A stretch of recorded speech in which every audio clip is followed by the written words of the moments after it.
Dumating na ang tamang panahon ng pag-alis mula sa pangit na kalagayan patungo sa isang maayos na pamumuhay. Pagod na ang mga tao sa pakikinig sa paulit-ulit na mensahe na kanilang napapakinggan dahil walang nangyayaring pagbabago sa buhay nila.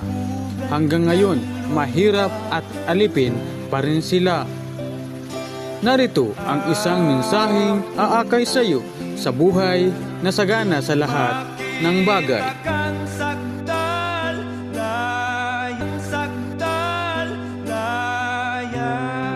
Pag-uusapan natin saglit ang pagkilos ng isang tagapamahala.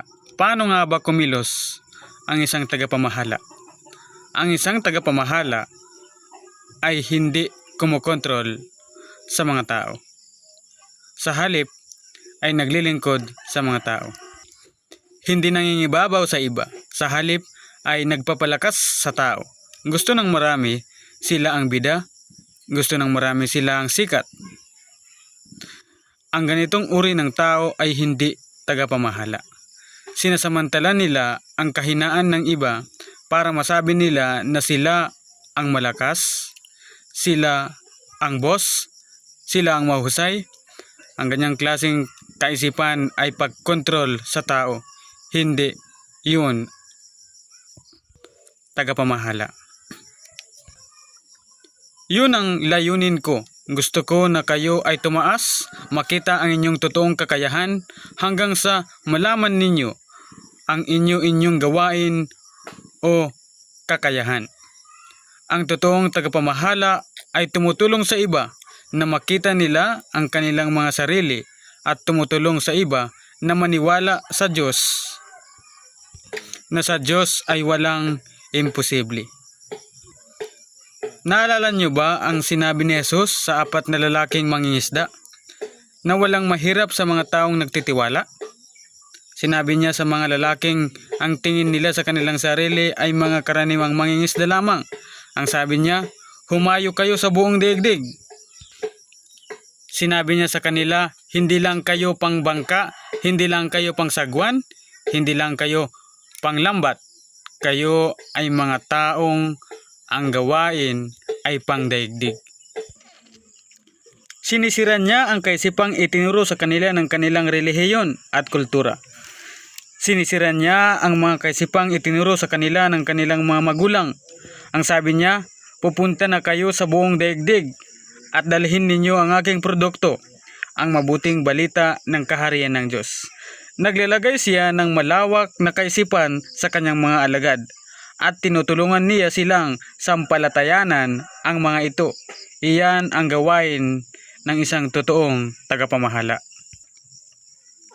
Ang pagiging tagapamahala ay nagpupumilit na pagtuklas sa iyong layunin. Ang pagiging tagapamahala ay hindi patungkol sa mga tao. Ito ay patungkol sa layunin. Ang mga tao ay maaakit sa mga taong nakatakbo sa kanilang layunin. Kaya ang tagapamahala ay hindi naghahanap ng kanyang mga tagasunod.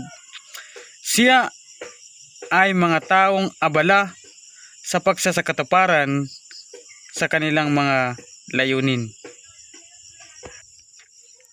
Hindi sila naghahanap ng tao. Sila ang hinahanap ng mga tao. At sila ay hinahanap ng mga tao dahil hinahanap nila ang kanilang layunin. Kaya ang iyong kaloob, ang iyong layunin, ang iyong gawain ang dapat mong hanapin. Huwag mong hanapin ang mga tao. Ang pagiging tagapamahala ay ang pagiging hindi paggawa. Mauunawaan po natin ito ngayon. Karamihan sa mga tao ngayon ay masyadong abala sa pagsasagawa ng napakaraming mga gawain. Kaya sila ay namatay at wala kahit isang nakakaalala sa kanya. Mga taong sobrang abala pero walang taong nakakaalam kung saan sila. Maaari kang masyadong abala pero walang nakakakilala sa iyo. Pero ang taong nakatuklas ng kanilang sarili, pag namatay mahirap kalimutan.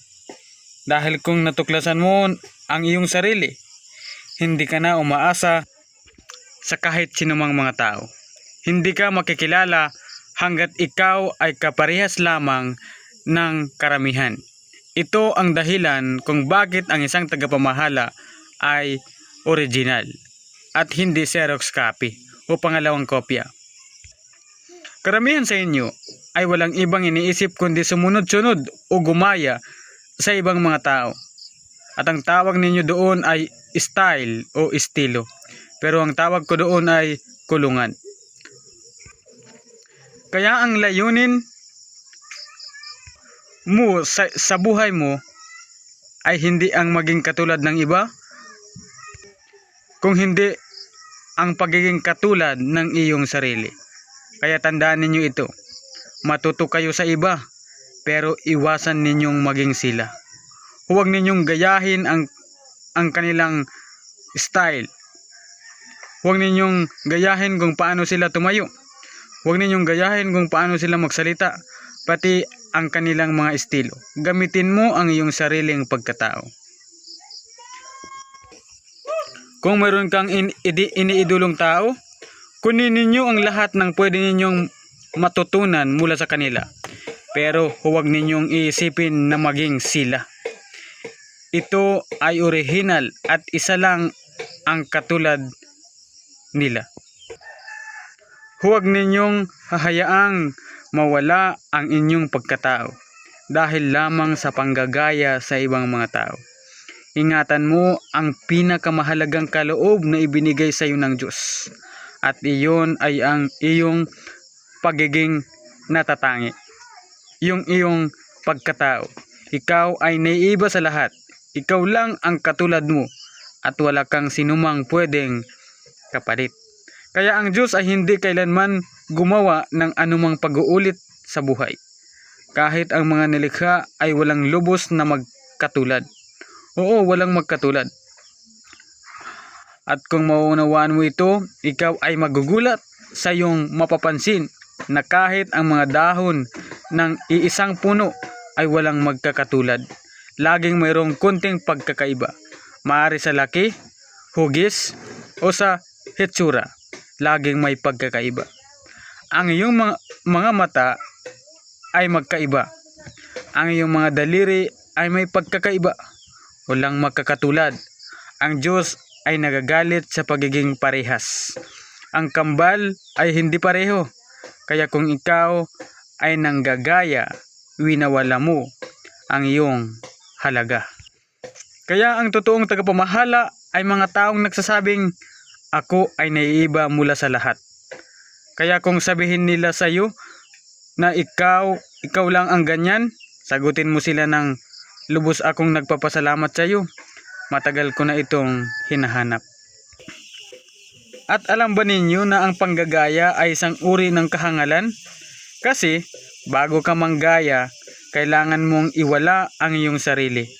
Kaya ang Diyos ay labis na nagagalit sa panggagaya dahil iniingatan niya ang iyong pagiging naiiba sa iba o pagiging katangi-tangi.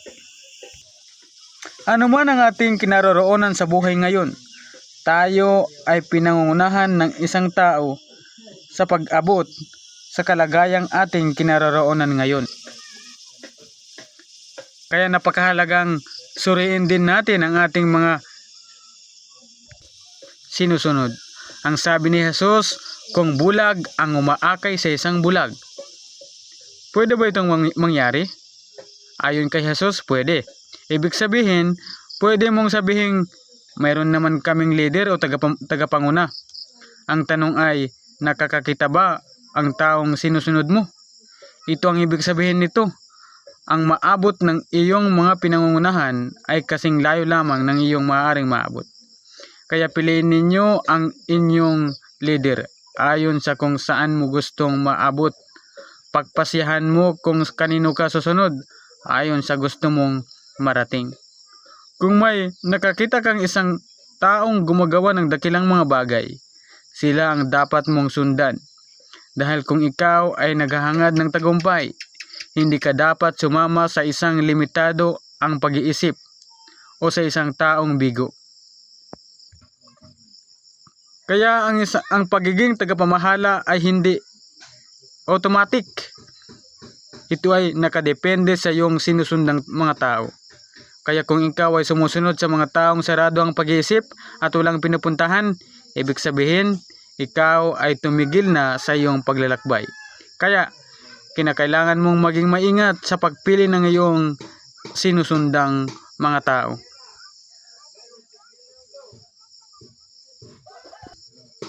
Ang bawat tao ay nilikha para maging isang tagapamahala. At ikaw ay tagapamahala ng iyong gawain, kaloob o kaya kakayahan. Ikaw ay inaasahan ng Diyos na gagawin mo ito. Kung meron po kayong mensaheng gustong iparating, pumunta lamang po kayo sa Facebook at hanapin po si Mervin Ruigno.